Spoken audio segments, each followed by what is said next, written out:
John Arthur Johnson, nicknamed the Galveston Giant, was an American boxer who, at the height of the Jim Crow era, became the first black world heavyweight boxing champion.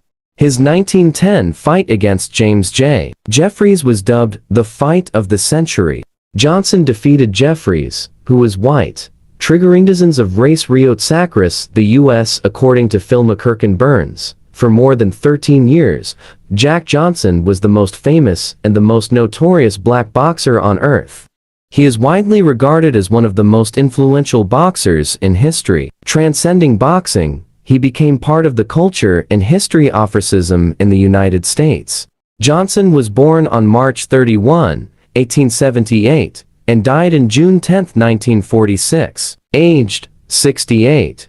Johnson boxing record: total fights 95, wins 72, wins by KO 38, losses 11, draws 11, no contests 3.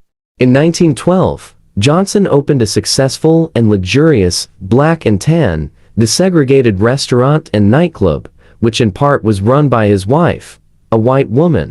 Major newspapers of the time soon claimed that Johnson was attacked by the government only after he became famous as a black man married to a white woman, and was linked to other white women.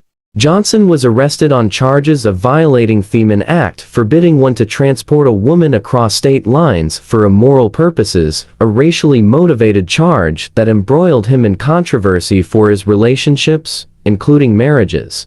Sentenced to a year in prison, Johnson fled the country and fought boxing matches abroad for 7 years until 1920, when he served his sentence at the federal penitentiary at Leavenworth.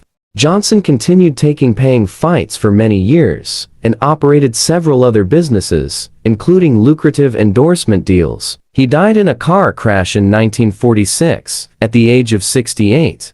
He is buried at Graceland Cemetery in Chicago. In 2018, Johnson, with some instigation from actor Sylvester Stallone, was formally pardoned by U.S. President Donald Trump.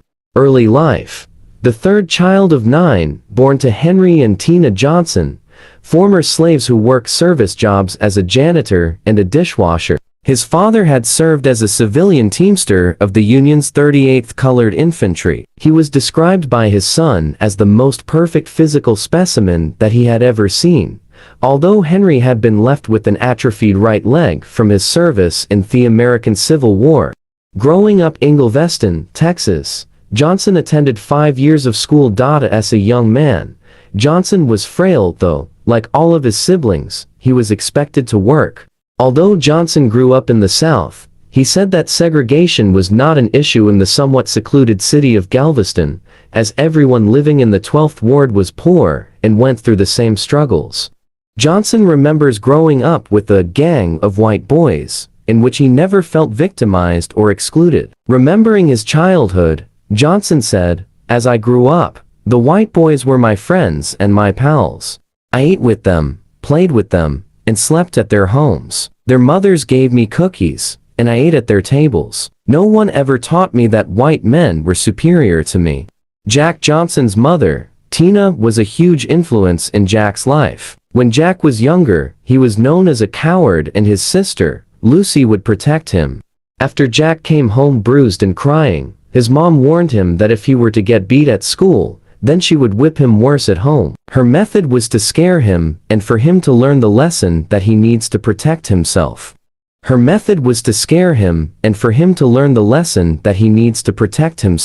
The lesson was received by Jack, as he never lost a fight to a schoolboy again. After Johnson quit school, he began a job working at the local docks. He made several other attempts at working other jobs around town, till one day, he made his way to Dallas, finding work at the racetrack exercising horses. Jack stuck with this job until he found a new apprenticeship with a carriage painter by the name of Walter Lewis. Lewis enjoyed watching friends spar, and Johnson began to learn how to box. Johnson later declared that it was thanks to Lewis that he became a boxer. At 16, Johnson moved to New York City and found living arrangements with Barbados Joe Walcott, a welterweighter from the West Indies. Johnson again found work exercising horses for the local stable, until he was fired for exhausting a horse. On his return to Galveston, he was hired as a janitor at a gym owned by German-born heavyweight fighter Herman Bernot. Johnson eventually saved enough money to buy boxing gloves, sparring every chance he got. At one point, when Johnson was arrested for brawling with a man named Davy Pearson, a grown and toughened man who accused Johnson of turning him in to the police over a game of craps. When both of them were released from jail, they met at the docks, and Johnson beat Pearson before a large crowd.